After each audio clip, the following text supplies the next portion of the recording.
ખાનગી વીજ કંપનીઓ જે છે તે ખેડૂતોને હેરાન તો કરી રહી છે, પરંતુ એની સામે ખેડૂતોને પૂરતું વળતર મળતું નથી.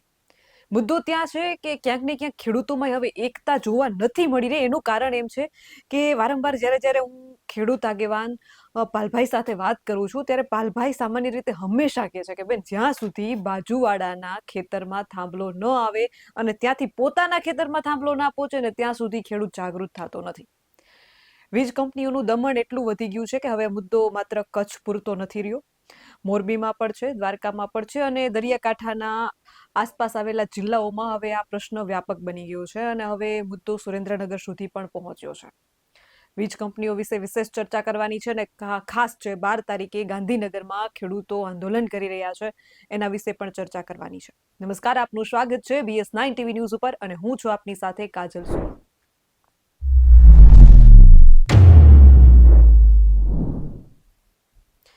ખેડૂતોના મુદ્દે સહવિશેષ ચર્ચામાં આજે પાલભાઈ સાથે ખાસ ચર્ચા કરવી છે અને વીજ કંપનીને લઈ અને ખેડૂત આગેવાનો જે રીતે વીજ કંપની ખેડૂતો પર દમન ગુજારી રહી છે એને લઈને તેઓ હવે મીટિંગ કરી રહ્યા છે, ખેડૂતોને જાગૃત કરી રહ્યા છે અને ખેડૂતોને કેટલું વળતર મળવું જોઈએ અને શું આગળની જે છે આંદોલન અને ખેડૂતો જે કિસાન સંઘ જે આંદોલન કરી રહ્યા છે એને લઈને શું રણનીતિઓ છે, પાલભાઈનું શું કહેવું છે, એ વિશે ચર્ચા કરવા ખાસ આજે આપણી સાથે BS9 TV ન્યૂઝમાં પાલભાઈ આંબલિયા ઉપસ્થિત છે.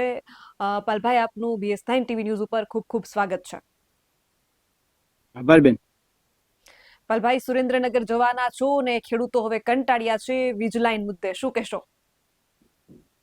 બેન, હું અત્યારે જે પરિસ્થિતિ આવે છે આજની તારીખમાં હજી એવી હું કહું છું કે એટલી ગંભીર પરિસ્થિતિ નથી જે આવનારા 2-3 વર્ષ પછી થવાની છે. આ જ વસ્તુ અમે 2016-17 થી સળંગ સતત, એમાં એ સમયે તો હું દ્વારકા જિલ્લાના જે ગામોમાં વિન્ડ ફાર્મ આવતા હતા એ ગામોમાં જઈને લોકોને સમજાવતો હતો. જ્યારે 220 kVની લાઈનો આવે અને જાહેરનામું આવે ત્યારથી હું ખેડૂતોને જાગૃત કરતો હતો. પણ જે તમે શરૂઆતમાં વાત કરી કે એકતાનો અભાવ છે, અને એકતાના અભાવમાં મુખ્ય કારણો 2 છે બેન. એક કે ખેડૂતો પાસે સાચી માહિતી નથી. 1885નો ટેલિગ્રાફ કહે છે, 2003નો ઇલેક્ટ્રિસિટી એક્ટ શું છે, કેન્દ્ર સરકારની 2025ની SOP શું છે, રાજસ્થાન સરકારની 2025ની SOP શું છે, 1/1/2017 થી 31/12/2025 સુધીમાં રાજ્ય સરકારે કેવા કેવા ખેડૂત વિરોધી પરિપત્રો કર્યા છે. આ તમામ બાબતોથી ખેડૂતો અજાણ છે. એમની પાસે આ કાયદાઓ જે છે એની માહિતી નથી, અને માહિતી નથી એટલે તકલીફ એ થાય છે કે આ જ વીજ કંપનીઓ વાળા એક ખેડૂતને 1 લાખ આપે, બીજા ખેડૂતને 10 લાખ આપે, ત્રીજા ખેડૂતને 1 કરોડ પણ આપે. અને પાછું જોયા જેવું એ છે કે 1 લાખ વાળો ખેડૂત છે એ કોઈને બીજાને ના કહે, 10 લાખ વાળો ખેડૂત છે એ બીજાને ના કહે, અને 1 કરોડ વાળો ખેડૂત છે એ બીજાને જાણ ના કરે. એટલે કંપનીની પોલિસી સમજવા જેવી છે કે ખેડૂતને જે પૈસા આપે છે એ એને કેવી રીતે ઘૂંટડી પાઈને આપે છે કે બીજા ખેડૂતને જાણ જ ના કરે. બીજું, આમાં ખરેખર ખેડૂતને કેટલા મળવા જોઈએ? માર્કેટ ભાવના 4 ગણા 2013નો જમીન સંપાદનનો કાયદો કહે છે. 2003નો ઇલેક્ટ્રિસિટી એમ કહે છે કે ઓછામાં ઓછું નુકસાન વધારેમાં વધારે વળતર. 1885નો ટેલિગ્રાફ એમ કહે છે કે ઓછામાં ઓછું નુકસાન વધારેમાં વધારે વળતર. તો ઓછામાં ઓછું નુકસાન એટલે ખેડૂતનું ખેતરની આજીવન કિંમત ઘટે એ ઓછામાં ઓછું નુકસાન છે. ખેડૂત બિનખેતી ના કરી શકે આ ઓછામાં ઓછું નુકસાન છે. ખેડૂત ત્યાં મકાન, બોર, કૂવો, ગોદામ, બાગાયતી પાક ના કરી શકે આ ઓછામાં ઓછું નુકસાન છે. તો આની નુકસાનની ગણતરી નથી થતી. જંત્રી ભાવે પૈસા આપવાની વાત થાય અને એની સામે નવસારી કલેક્ટરનો હુકમ છે કે માર્કેટ ભાવે કિંમત ગણવાની ને એના 4 ગણા પૈસા ત્યાં આપવામાં આવ્યા છે. તો નવસારી કલેક્ટરમાં જયેશભાઈ, ગુજરાત ખેડૂત સંઘર્ષ સમિતિના આગેવાનો, ગુજરાત ખેડૂત સમાજના આગેવાનો લડાઈ કરી અને દક્ષિણ ગુજરાતમાં 74 લાખથી લઈ અને 1,74 લાખ રૂપિયા ખેડૂતોને અપાવી શકે. તો દ્વારકાના ખેડૂતને, જામનગરના ખેડૂતને, કચ્છના ખેડૂતને, મોરબીના ખેડૂતને, સુરેન્દ્રનગરના ખેડૂતને, પાટણના ખેડૂતને, બનાસકાંઠાના ખેડૂતને કેમ ના મળે?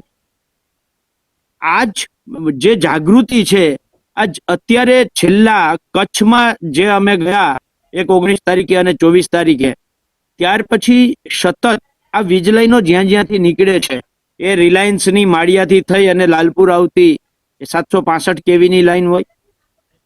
હળવદથી લાલપુર આવતી અદાણીની 765 કેવીની લાઈન હોય.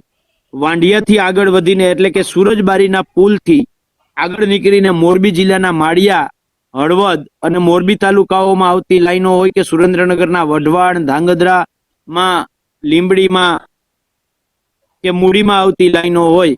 આમાં 5-5, 10-10 ગામના ખેડૂતોને અમે સંગઠિત કરી અને એની સાથે બેઠક કરીએ છીએ, ચર્ચા કરીએ છીએ. અને આખા જે આખી લાઈન છે એ લાઈનના ખેડૂતોને, ભલે જિલ્લો બદલી જતો હોય પણ તેમ છતાંય એ ખેડૂતોને એક તાતણે બાંધવા માટેનો અત્યારે અમે પ્રયત્ન કરીએ છીએ. અને હારે હારે નાની મોટી કાયદાની માહિતી પણ અમે ખેડૂતોને આપવાનો પ્રયત્ન કરીએ છીએ બેન. અને એના ભાગરૂપે આજે સુરેન્દ્રનગરના મૂડી તાલુકાના કડમાદ ગામે સાંજે 7 વાગે આસપાસના 8-10 ગામના ખેડૂતો ભેગા થવાના છે અને એને આમંત્રણ આપ્યું છે. એટલે હું સુરેન્દ્રનગર અત્યારે જવા માટે, આપની સાથે વાત પૂરી થાય એટલે સુરેન્દ્રનગર જવા માટે નીકળું છું બેન. જી પાલભાઈ, શરૂઆતમાં તમે મને કીધું હતું કે બેન ટાઈમ ખૂબ ઓછો છે, છતાંય તમે ટાઈમ આપી અને ખેડૂતલક્ષી કોઈ પણ ચર્ચા હોય તો મારી સાથે જોડાતા હોવ છો. સુરેન્દ્રનગર ખાસ તમે જવાના છો અને ખેડૂતના અનેક પ્રશ્નોમાં, ખેડૂતોનો જ્યાં જ્યાં પ્રશ્નો હોય ત્યાં પાલભાઈ અવશ્યથી જોવા મળે છે. એક પ્રશ્ન મારે પૂછવો છે, કદાચ વિષય બહારનો છે. પાલભાઈ, ખેડૂતના મુદ્દે જ શા માટે, કોઈ સામાન્ય જનતાના બીજા પ્રશ્નો માટે? કારણ કે મને ખબર છે આ જવાબથી ખેડૂતોને પણ આત્મસંતોષ મળશે કે પાલભાઈને ખેડૂત પ્રત્યે કેટલી લાગણી છે. એટલે મારે જવાબ જોયો છે કે ખેડૂત માટે જ શા માટે? બેન એવું નથી. જો હું લગભગ, અને રાજકોટના તમામ મીડિયાના મિત્રો એના સાક્ષી છે, 2003-04 થી લઈ અને 2008-09 સુધી હું સતત વિદ્યાર્થીઓના પ્રશ્ને ત્યાં રાજકોટમાં મેં લડાઈઓ ખૂબ કરી છે. અને રાજકોટમાં જ નહીં, આખા સૌરાષ્ટ્રમાં વિદ્યાર્થીઓના મુદ્દે ખૂબ લડ્યો છું. ત્યારે સોશિયલ મીડિયા નહોતું, બરાબર છે, પણ ખૂબ લડ્યો છું. બીજું, દાખલા તરીકે તમે એમ કહો ખેડૂતોના મુદ્દે જ શા માટે, તો હમણાં જે રાજકોટમાં TRP ગેમ ઝોન બની, ઘટના બની, એવી મોટી ઘટના બની, તો ત્યારે લગભગ 1 મહિનો સળંગ હું ત્યાં રહ્યો છું. એવી જ રીતે મહીસાગરની અંદર જે પેલા કલેક્ટરે પછાત જ્ઞાતિઓ વિશે, SC, ST, OBC અને માલધારીઓ વિશે જે શબ્દો ઉચ્ચાર્યા હતા, તો એની સામે લગભગ 1 મહિનો મહીસાગર રહીને અમે લડાઈ કરી છે. હમણાં જ રાજકોટની અંદર જે 1300 ગરીબ પરિવારોને ડિમોલેશન ની જે નોટિસો આપી છે, તો ત્યાં પણ હું રાજકોટ આવ્યો હતો, એ લોકોની વચ્ચે આવ્યો હતો અને એક દિવસ રહ્યો હતો અને કહીને આવ્યો છું કે ભવિષ્યમાં જરૂર પડશે ત્યારે આવશું. દ્વારકાની અંદર લારી ગલ્લા પાથરણા વાળાનો પ્રશ્ન હોય તો ત્યાં અમે લગભગ 13 દિવસ સુધી આંદોલન કરીએ છીએ, લડીએ છીએ બેન.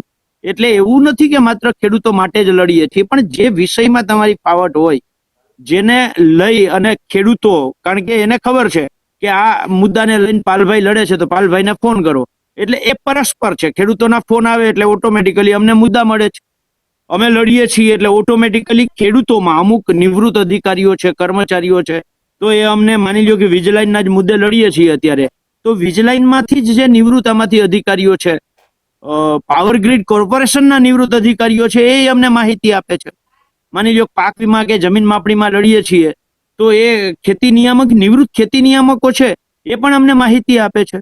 એટલે એના કારણે તમે જે વિષયમાં લડાઈ કરતા હો બેન, એ વિષય સાથે તમારું ઓટોમેટિકલી પરસ્પર સંબંધો જોડાઈ જાય, એટલે એના લઈને અને વધારે તમારે લડવાનું થતું હોય. અને સ્વાભાવિક છે કે મીડિયાના મિત્રો પણ જ્યારે આવું કોઈ પણ ખેડૂતને લગતી ઘટના બને ત્યારે સ્વાભાવિક અમને જ પ્રશ્ન પૂછતા હોય છે.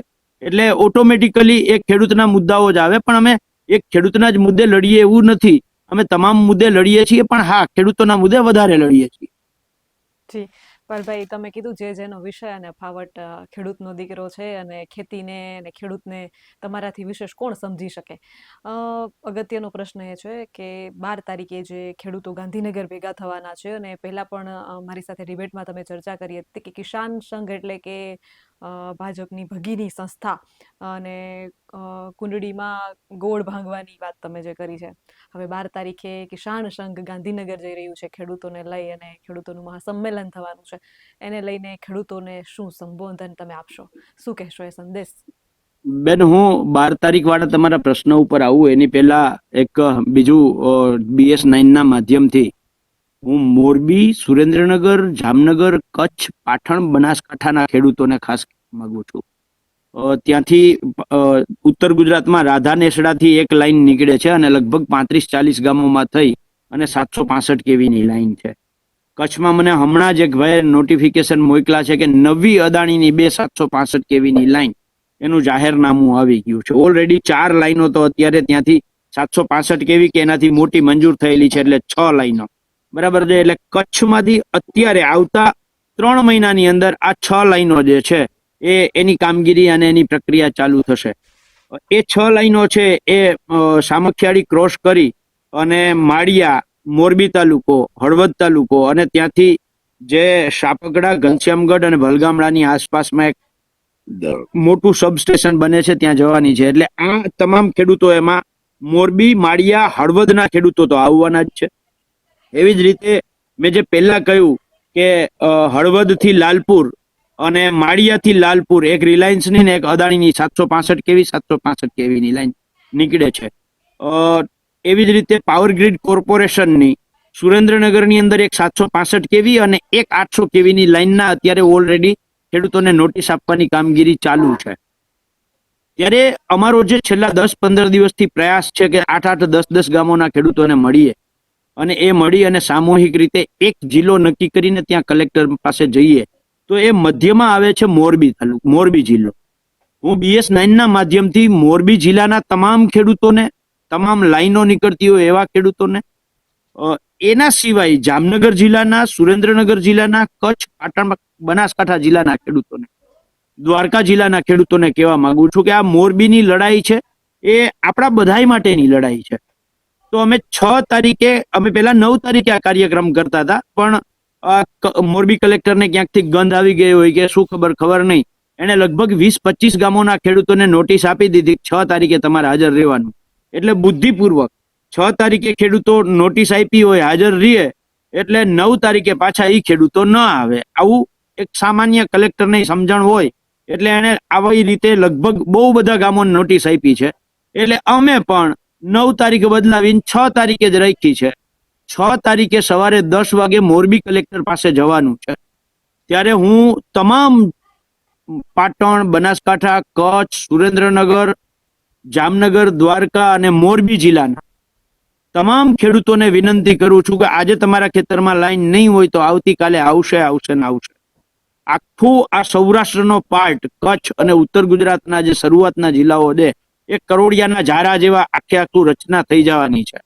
તો આજે મોરબી જિલ્લામાં 2016-17 થી રાડું દઉં છું, અસર નથી થઈ, પણ હવે તો માથે આવી ગયું છે. હવે તો જાગો.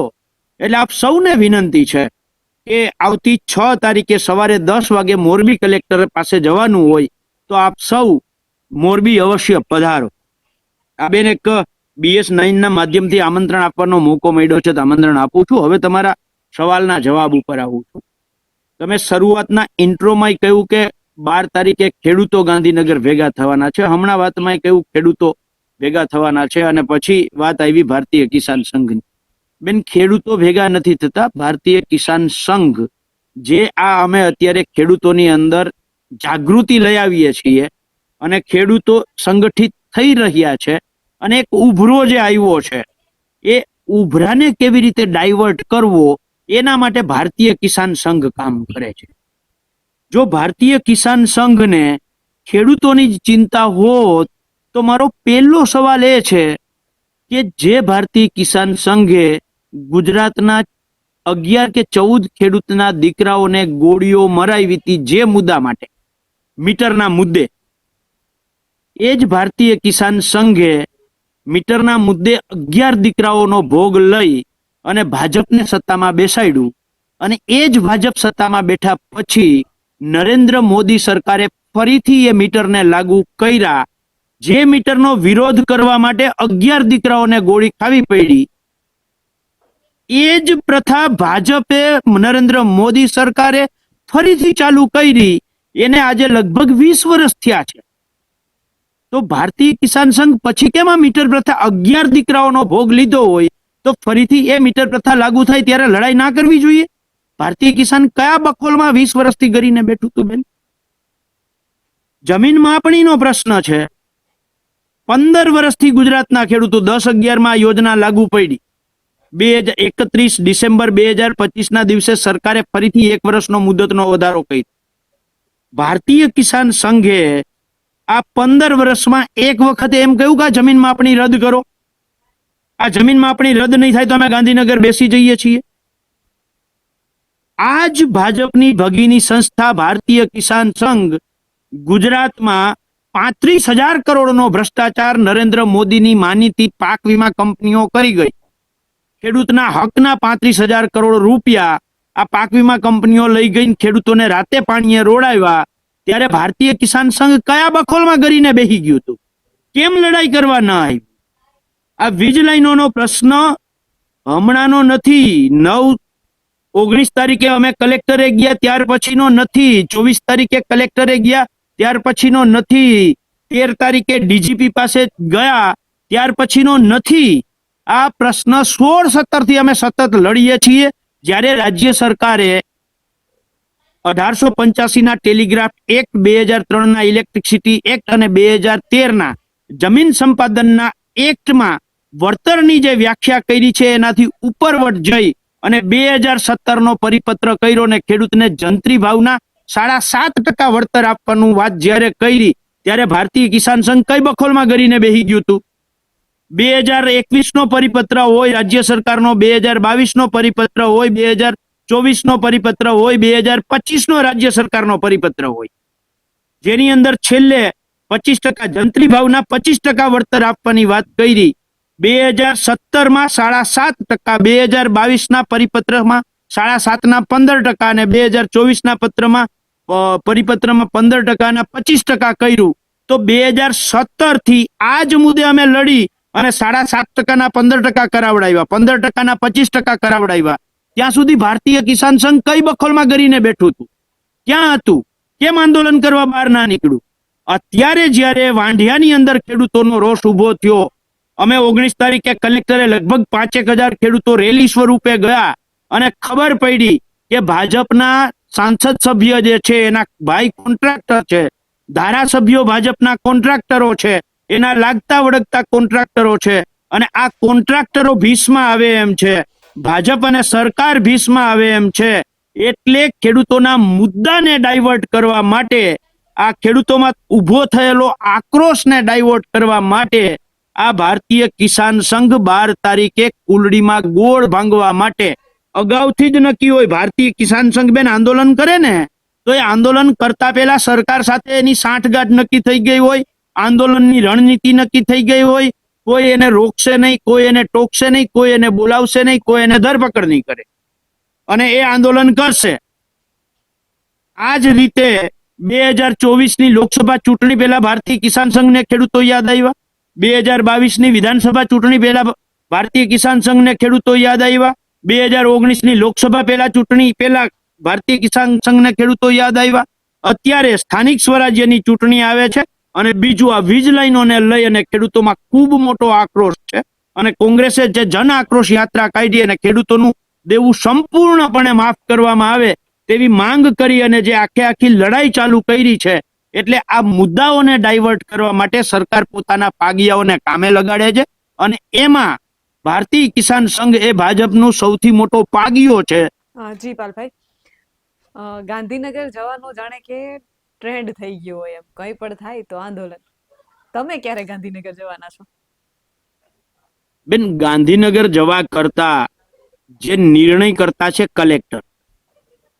1885 ની ટેલિગ્રાફ એક્ટ ની XYZ કલમ મુજબ નોટિસ આપી છે તો કલેક્ટરે વળતર પણ ધ ટેલિગ્રાફ એક્ટ ની કલમ 123 XYZ મુજબ જ ઓછામાં ઓછું નુકસાન વધારેમાં વધારે વળતર મુજબ આપવું એવું કલેક્ટર ઉપર દબાણ કરવું જોઈએ, કલેક્ટરને પૂછવું જોઈએ. 2003 ના ઇલેક્ટ્રિસિટી એક્ટ ની કલમ 164 મુજબ નોટિસ આપે છે તો વળતર પણ એના મુજબ નક્કી થવું જોઈએ અને આ તો કલેક્ટરે કરવાનું છે. તો કલેક્ટર ઉપર શું કામ દબાણ ઊભું ન થાય? અને ભારતીય કિસાન સંઘ જ્યારે ત્યાં જવાનું જ છે તો હું એમને કહેવા માંગુ છું કે શું જેવી રીતે જયેશભાઈ, ગુજરાત ખેડૂત સમાજ, ગુજરાત કિસાન સંઘર્ષ સમિતિ દક્ષિણ ગુજરાતની અંદર ખેડૂતોને 74 લાખથી 1,74 લાખ રૂપિયા વળતર ખેડૂતોને અપાવી શકે છે અને અમે અત્યારે કિસાન સંઘર્ષ સમિતિ માંગ પણ કરીએ છીએ કે ખેડૂતોને ઓછામાં ઓછું 440 કેવી કે એનાથી વધારેની કોઈ પણ લાઈન હોય તો 2 કરોડ એક થાંભલાએ આપવા જોઈએ. અને ભારતીય કિસાન સંઘ આ 2 કરોડની માંગ સાથે જો એવું કહે કે આ સરકાર નિર્ણય નહીં કરે ત્યાં સુધી અમે ઊભા થવાના નથી, તો હું મારા તમામ હોદ્દાઓને બાજુએ મૂકી, મારા પદને બાજુએ મૂકી, ખેસને બાજુએ મૂકી અને ભારતીય કિસાન સંઘ જેટલા દિવસ ઉપવાસમાં ત્યાં બેસશે આ 2 કરોડની માંગ સાથે હું બેસવા તૈયાર છું. આમંત્રણ ન આપે તોય જવા તૈયાર છું, પણ એક પોલે 2 કરોડ રૂપિયાની માંગ. નંબર 1.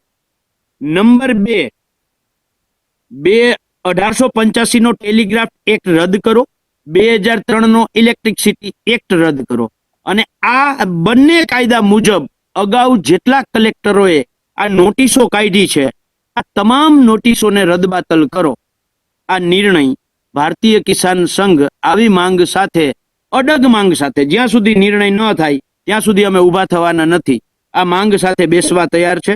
જ્યાં સુધી નિર્ણય ન આવે ત્યાં સુધી તો મારે એની સાથે બેસવું. ત્રીજો પ્રશ્ન, ભારતીય કિસાન સંઘ 2013 ના જમીન સંપાદનના કાયદામાં જે જોગવાઈઓ છે, માર્કેટ ભાવના 4 ગણા ખેડૂતને વળતર આપવું અને એ મુજબ જે 2016માં છેલ્લો સુધારો થયો એની અંદર આનો સમાવેશ થયો છે, તો એ મુજબ આ માંગો સાથે બેસવા તૈયાર છે. જ્યાં સુધી નિર્ણય ના આવે ત્યાં સુધી તો હું એમની સાથે બેસવા તૈયાર છું. એનાથી આગળ મારા છેલ્લી 2 વાત અને ખૂબ મહત્વની, ગુજરાતમાં જમીન માપણીથી ગુજરાતનો એક ખેડૂત પરેશાન છે. જમીન માપણી જ્યાં સુધી સરકાર રદ ના કરે ત્યાં સુધી ઊભું થવું નહીં, આવું નક્કી કરી અને ભારતીય કિસાન સંઘ બેસવા તૈયાર હોય તો એની સાથે હું બેસવા તૈયાર છું.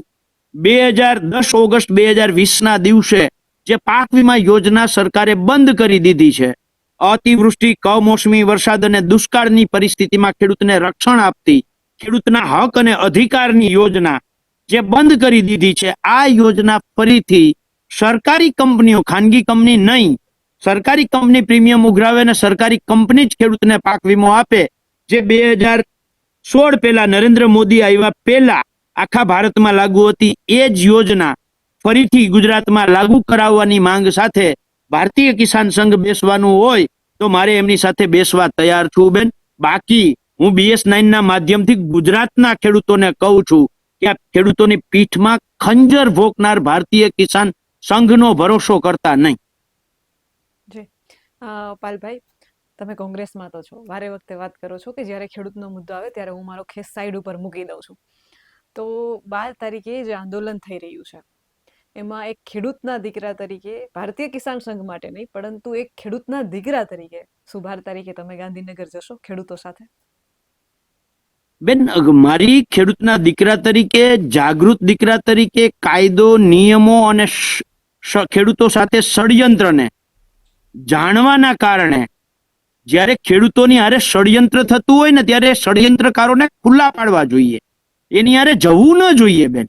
અને હું તો BS9 અને બાકીના માધ્યમોને કહું છું કે આ ખેડૂતોની પીઠમાં ખંજર ભોંકનાર ભારતીય કિસાન સંઘને તમે પણ ખુલ્લા પાડો અને કયો કે આ એમને પ્રશ્ન પૂછો કે જે 11 દીકરાઓનો ભોગ જે મુદ્દા માટે લીધો એ જ મીટર પ્રથા ફરીથી નરેન્દ્ર મોદીએ ચાલુ કરી ત્યારે ભારતીય કિસાન સંઘ છેલ્લા 20 વર્ષથી ક્યાં હતું?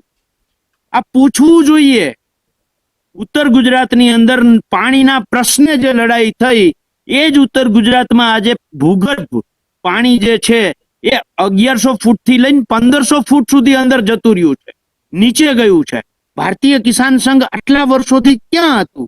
એટલે આ ભારતીય કિસાન સંઘને ખુલ્લું પાડવાનું કામ છે બેન. એમાં કોઈ કાળે સાથ સહકાર સમર્થન ના હોય, પણ હા મેં કહ્યું કે આ 5 માંગો સાથે જો ભારતીય કિસાન સંઘ જો એના પેટમાં પાપ ન હોય અને ખેડૂતોના દિલથી મદદ કરવા માંગતા હોય તો જાહેરાત કરે કે આટલા મુદ્દે અમે 5 મુદ્દા કયા એ તો આવી જ જાય, એના સિવાય જે મુદ્દાઓ લેવા હોય એ બરાબર છે. આટલા મુદ્દે જ્યાં સુધી નિરાકરણ નહીં આવે ત્યાં સુધી અમે ઊભા થઈશું નહીં. આ શરત સાથે જો એમને લડાઈ કરવી હોય તો અમે લડાઈ કરવા જવા છીએ. બાકી આપણે જોયું છે મુખ્યમંત્રી સાથે મુલાકાત થઈ જાય. બીજું બેન, એક આશ્ચર્યની વાત થશે તમને. મારી વાત હું શું કામ આ લોકોને ષડયંત્રકારી કહું છું. રાજ્ય સરકારે જ્યારે જ્યારે ખેડૂતલક્ષી નિર્ણયો કરવાના હોય ત્યારે ભારતીય કિસાન સંઘને પ્રતિનિધિ તરીકે બોલાવે છે. જિલ્લા કક્ષાની ખેડૂતોની જે કમિટી છે સરકારની, એમાં ભારતીય કિસાન સંઘના 2 પ્રતિનિધિ એમાં ઓલરેડી ઇન્વોલ્વ છે, અંદર છે. એના સિવાય બીજા કોઈ ખેડૂત સંગઠનો નથી. એટલે સરકારની ખેડૂતલક્ષી કલ્યાણકારી યોજનાઓની જે સમિતિઓ બને છે એમાં તો ભારતીય કિસાન સંઘ છે. તો જ્યારે આ પાક વીમાની જ્યારે સમિતિ બેઠી ત્યારે ભારતીય કિસાન સંઘે કેમ વિરોધ ના કર્યો? જમીન માપણીની સમિતિ બેઠી ત્યારે ભારતીય કિસાન સંઘે એ કમિટીમાં, રાજ્ય સરકારની જિલ્લા કક્ષાની કમિટીમાં કેમ વિરોધ ના કર્યો? જ્યારે 2017નો રાજ્ય સરકારે પરિપત્ર આ ઉર્જાને લઈને કર્યો ત્યારે ભારતીય કિસાન સંઘે, એ તો કમિટીમાં હતા, તમે પોતે નિર્ણયના ભાગીદાર હતા, તો કેમ વિરોધ ના કર્યો? જ્યારે તમે નિર્ણયના ભાગીદાર છો તો આજે કોનો વિરોધ કરવા નીકળ્યા છો? તમારા જ નિર્ણયનો તમે વિરોધ કરવા નીકળ્યા છો. એટલે બેન હું કહું છું કે એમાં ગાંધીનગર મારે ના જવાય, અને ગુજરાતના તમામ ખેડૂતોને કહું છું કે ખેડૂતોની સાથે દગો કરનાર, ષડયંત્ર કરનાર, ખેડૂતોની પીઠમાં ખંજર ભોંકનાર આ ભારતીય કિસાન સંઘનો ભરોસો કરાય નહીં અને એની જ્યારે જવાય નહીં. પાલભાઈ, કચ્છમાં ભારતીય કિસાન સંઘની એન્ટ્રી થઈ હતી વાંઢિયા મુદ્દે જે થયું એમાં, તમે પણ ત્યાં ગયા હતા. કલેક્ટર સાથે મિટિંગો થઈ, રોડ ચક્કાજામ થયો, બધું થયું, પણ પછી નિર્ણય શું આવ્યો કે હવે પ્રશાસન જે છે એ એમની આડમાં કંપની કામ નહીં કરે, એમને પ્રોટેક્શન નહીં મળે. પણ આ વાતનો હલ નથી. ખેડૂતો ઉગ્ર થયા તો પછી મૌન કેમ થયા? શું એના મુદ્દે તમે ત્યાં ગયા હતા? એટલે હવે હાલની શું સ્થિતિ છે? કચ્છ મુદ્દે શું છે હવે? બેન, જો એમાં અમે ગયા હતા 19 તારીખે ગયા હતા. 24 તારીખે, 19 તારીખે અમે કલેક્ટરને નિયમો અનુસાર 1 કલાકનો વિડીયો છે, કોઈને જોવો હોય તો જોઈ શકે છે. તમે પણ BS9 પણ મૂક્યો તો.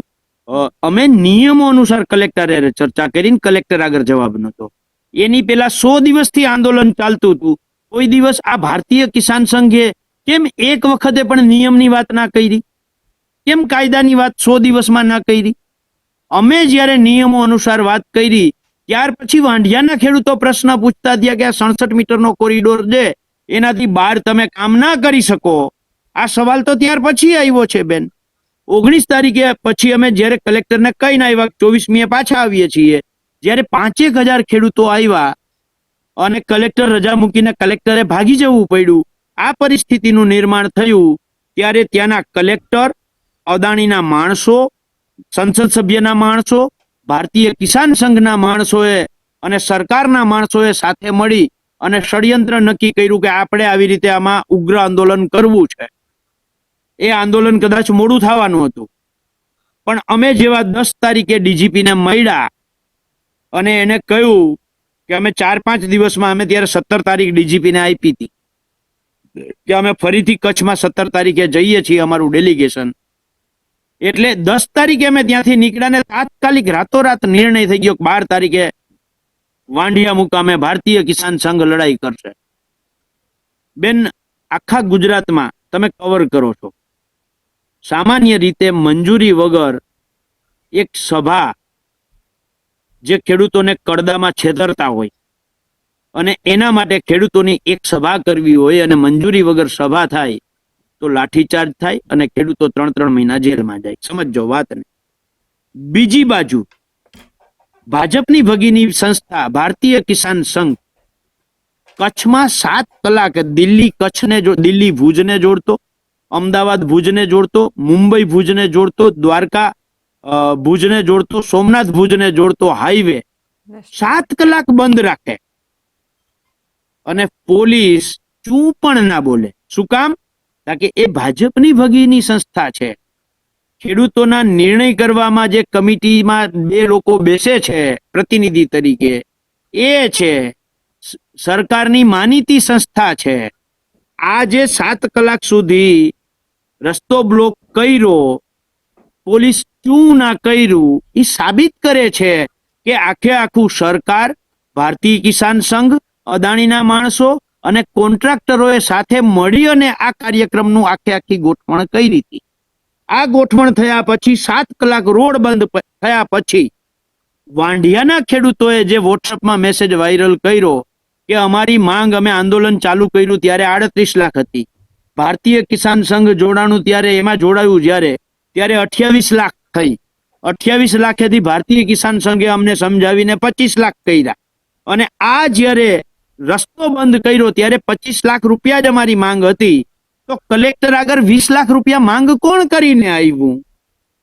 જો 7 કલાક રસ્તો બંધ થાય તો એ 25 લાખેથી 28 પહોંચે. 28 ના પહોંચે તો કઈ નહીં, પણ 25 ની 25 રીએ, કારણ કે આંદોલન મજબૂત થયું. તો મજબૂત આંદોલન થયા પછી એ માંગ 25 ની 20 લાખ કેવી રીતે થઈને કોણ કરી આવ્યું કલેક્ટર આગળ? આ ભારતીય કિસાન સંઘ પેલા પ્રેસ કોન્ફરન્સ કરીને જાહેરાત કરે અને પછી ગાંધીનગરમાં ભેગા થાય. એટલે બેન, એ આંદોલન શું કામ થયું, કેવી રીતે થયું અને ત્યાં શું થયું? એમાં તો વાંઢિયાના ખેડૂતોએ જ સોશિયલ મીડિયામાં આ મેસેજ વાયરલ કર્યો છે. એ મેસેજની કોપી જોતી હોય તો હું આપને મોકલીશ. પણ ભાઈ, હવે કેમ મૌન? હવે મૌન એનું કારણ શું? કેમ કે ખેડૂતોની માંગ તો સંતોષાઈ નથી. હજુ એ વીજ લાઈનનું કામ તો ચાલે જ છે. પણ હા, કે પોલીસ પ્રોટેક્શન પેલા જેવું નથી મળતું. પણ મુદ્દો તો એ હતો ને, યોગ્ય વળતર. પ્રોટેક્શનની વાત જ ન હતી. તો પછી હવે બેન, ખેડૂતો પ્રોટેક્શન, મૌન કેમ? કાજલબેન, પ્રોટેક્શન વાળી વાતમાં હું તમને કહું, અમે 10 તારીખે ડીજીપી ને મળ્યા ત્યારે ડીજીપી એ કહ્યું કે જે નિયમો છે એ નિયમોની અંદર અમે એને ટૂંકમાં પ્રોટેક્શન આપશું. નિયમો બહાર, જેવી રીતે 67 મીટરનો કોરિડોર છે તો એની બહાર અડધું ખેડૂતનું ખેતર રોકી લેતા હતા, આમાં અમે ક્યાંય કરતા ક્યાંય નહીં આપીએ. અને હું સ્ટ્રિક્ટલી સૂચના આપું છું. ડીજીપીએ ત્યારે અમને એવું કહ્યું હતું, હું સ્ટ્રિક્ટલી સૂચના આપું છું. એટલે ઓટોમેટિકલી, કારણ કે જે, અને બીજું ડીજીપીએ એ કહ્યું હતું કે ઓન જેટલા પોલીસ હોય એટલા જ પોલીસ આવશે, એનાથી વધારે નહીં આવે. અહીંયા એવું થતું હતું કે ઓન પોલીસ 5 હોય અને 150 પોલીસ ખડકી દેવામાં આવતા હતા. તો ભારતીય કિસાન સંઘે અમે જ્યારે આ કચ્છ કલેક્ટરને સવાલ પૂછ્યો એની પહેલા કેમ એક વખત ના પૂછ્યું કે ભાઈ તમે ઓન પેપર મંજૂરી તો અહીંયા 5 જ પોલીસની છે, ફાળવણી થઈ છે, તો 150 પોલીસો ક્યાંથી આવ્યા?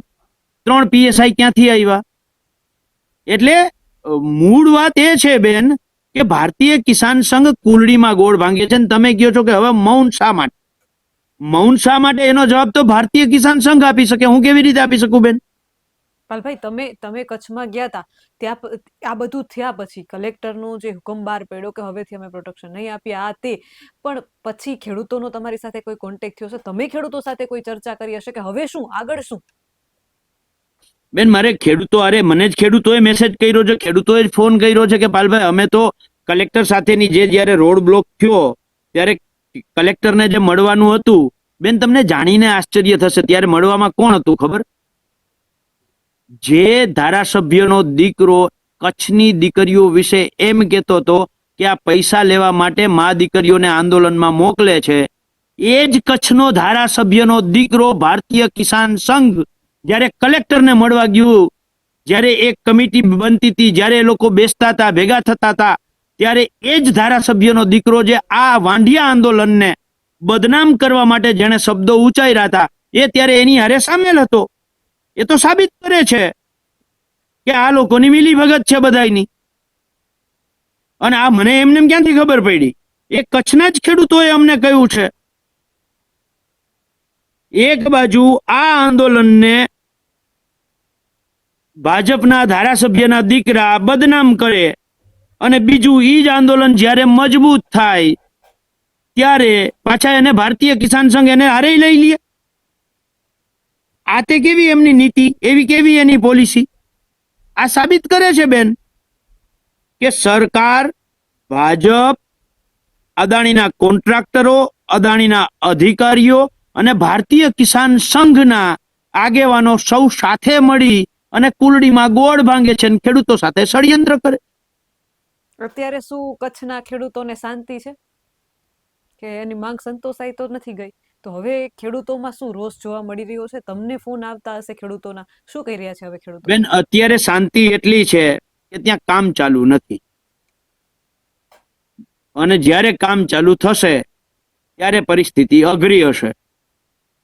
એટલે અત્યારે તમે કેવું શાંતિ છે, બરાબર છે, પણ અમે લડાઈ કરીએ છીએ કે રાજ્ય સરકાર પોતાના 1/1/2017 થી 31/12/2025 સુધીમાં જેટલા પરિપત્રો કર્યા છે, આ પરિપત્રો જે છે એને જ કલેક્ટર આગળ કરે છે અને એ પરિપત્રોના આધારે જ કંપનીઓ કૂદે છે.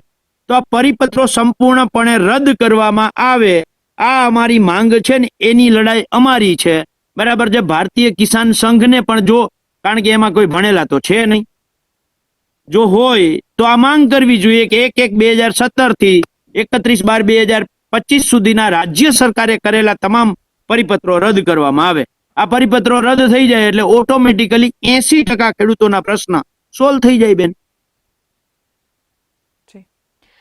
પાલભાઈ, આજે હવે તમે સુરેન્દ્રનગરના મુદ્દે ખેડૂતો અને વીજ કંપનીને લઈને જે જવાના છો એને લઈને શું આયોજન છે અમારા ખેડૂત મિત્રોને ખાસ જણાવો, કેમ કે વીજ લાઈનનો પ્રશ્ન હવે સુરેન્દ્રનગર, કચ્છ કે દ્વારકા પૂરતો નથી રહ્યો. લગભગ દરિયાના પટ્ટાના સૌરાષ્ટ્રની તમે જે વાત કરી છે, મોટાભાગના જિલ્લાઓમાં આ પ્રશ્ન છે. આજનું શું આયોજન છે? બેન, મેં તમને વાતની શરૂઆતમાં જેમ કહ્યું કે એક રિલાયન્સની લાઈન જે છે એ માળિયાથી જામનગર એટલે લાલપુર, એક અદાણીની લાઈન હળવદથી લાલપુર, એવી જ રીતે પાછી હળવદથી આગળ આમ વડોદરા બાજુ, આમ દાહોદ બાજુ જે લાઈનો 765 કેવીની અને 800 કેવીની જે લાઈનો નીકળે છે એ લાઈનો, કચ્છમાંથી 6 કે 7 લાઈનો સામખિયાળી ક્રોસ કર્યા પછી એ રણમાંથી ને ત્યાંથી જે સુરજબારીના પુલ પાસેથી માળિયા, મોરબી અને હળવદ તાલુકામાંથી થઈ અને સબસ્ટેશને જાય છે. એટલે આવી 8-10 લાઈનો અત્યારે પ્રવર્તમાન સમયમાં કામગીરી જે 765 કેવી કે એનાથી ઉપરની લાઈનો છે, આ લાઈનોના તમામ ખેડૂતોને સંગઠિત થાય એના માટે અમે દરેક લાઈનના 8-8, 10-10 ગામોને જોડતું એ થાંભલાવાળા ખેડૂતો અને તારવાળા ખેડૂતો, આ ખેડૂતોને જોડતી અમે 8-8, 10-10 ગામોની મીટિંગ કરીએ છીએ. અને એ અમે શું કહેવાય, કાલાવડમાં મોટી માટલી, ત્યાર પછી જામનગર ગ્રામ્યમાં વૈણા, ત્યાર પછી ધ્રોલ તાલુકામાં ખીજડીયા, ત્યાર પછી ખોરિયાડી પડધરી તાલુકામાં, વાંકાનેર તાલુકામાં રાતી દેવડી, એવી જ રીતે ટંકારા તાલુકામાં જબલપુર, આ આખી લાઈનમાં આ રીતે અમે ખેડૂતો 8-8, 10-10 ગામોના ખેડૂતોને મળ્યા છીએ.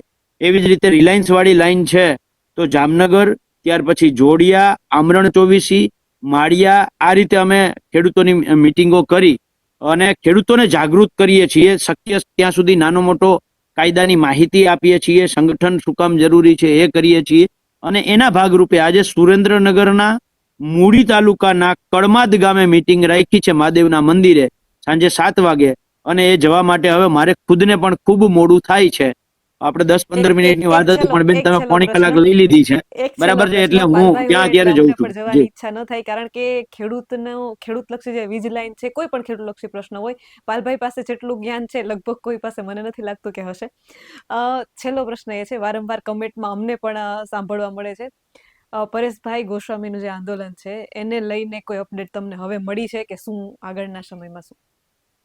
બેન, એ આંદોલનમાં જે તે સમય તમે મને પ્રશ્ન પૂછ્યો તો ત્યારે મારો એ જ જવાબ હતો કે એ શું કહેવાય, ઉભરો જે હતો અને ત્યાર પછી કૃષિ મંત્રીને મળવું અને મળ્યા પછી અત્યાર સુધીમાં તો મારું એવું માનવું છે કે નિર્ણય આવી જવો જોઈએ, પણ નિર્ણય નથી આવ્યો.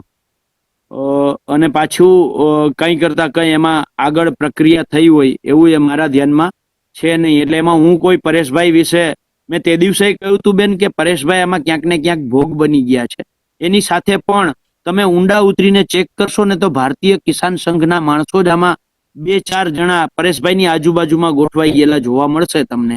આ મારી શંકા છે બેન, શ્યોર નથી, પણ મને ઊંડો વિશ્વાસ છે કે પરેશભાઈ જેવા ભોળા માણસનો ઉપયોગ આ ભારતીય કિસાન સંઘે ક્યાંક ને ક્યાંક કર્યો હોય, બરાબર છે. તો નવાઈ નહીં બેન, તમે એમાં તપાસ કરશો ને તો એમાં 2-4 જણા ભારતીય કિસાન સંઘ વાળા, બરાબર છે, અથવા તો કોક ને કોક પાગિયાઓ તમને એમના જોવા મળશે, બરાબર છે. બાકી પરેશભાઈ જે રીતે લડાઈ કરવાના મૂડમાં હતા અને તમે પણ તે દિવસે હાજર હતા કે એને ઉપવાસમાં ઉતરવું હતું, ત્યાં ને ત્યાં અન્નજળનો ત્યાગ કરવો હતો અને મેં જ એમને ના પાડી, તમે એના સાક્ષી છો, બરાબર છે. એ માણસને આંદોલનના બદલે